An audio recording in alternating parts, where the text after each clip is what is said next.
সকালের প্রার্থনাতে গাইতে হবে বাংলার মাটি বাংলা জল। স্কুলে নয়া নির্দেশিকা জারি করল মধ্যশিক্ষা পর্ষদ। সকালের প্রার্থনাতেই গাইতে হবে বাংলার মাটি বাংলার জল। সরকার ও সরকার পোষিত সমস্ত স্কুলের জন্য বৃহস্পতিবার এমনই নির্দেশিকা জারি করল মধ্যশিক্ষা পর্ষদ।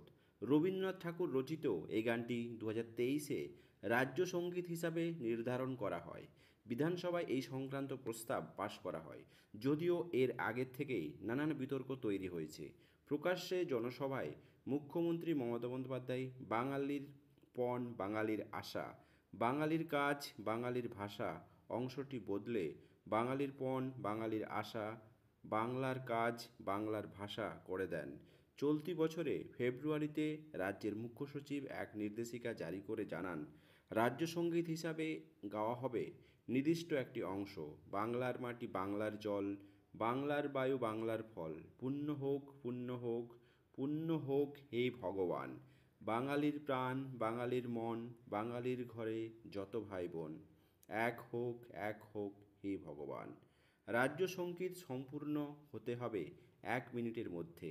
এবার নয়া নির্দেশিকা সমস্ত স্কুলের ছাত্রছাত্রীদের সকলের প্রার্থনায় রাজ্য সঙ্গীত গাওয়ার কথা বলা হয়েছে।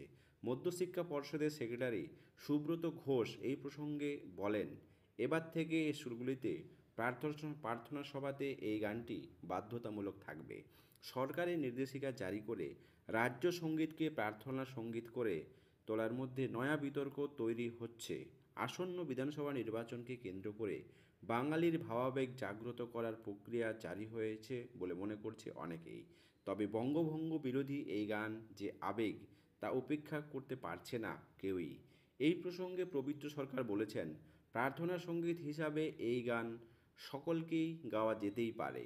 রবীন্দ্রনাথের এই গানটির সঙ্গে বাঙালির আবেগ জড়িয়ে। বঙ্গভঙ্গের সময় এই গান রচনা।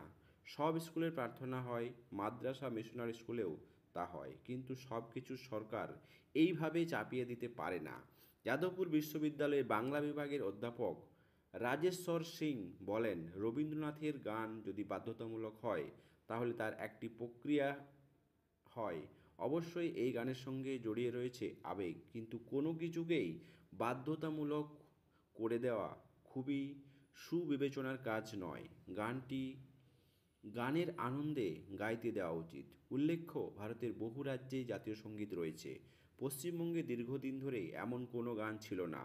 সর্বপ্রথম বন্দে উৎকল জননী ওড়িশার রাজ্য সঙ্গীত গৃহীত হয়েছিল 1936 সালে। 1956 সালে অন্ধ্রপ্রদেশের রাজ্য সঙ্গীত হিসাবে গৃহীত হয় মা তেলেগু থালিকি।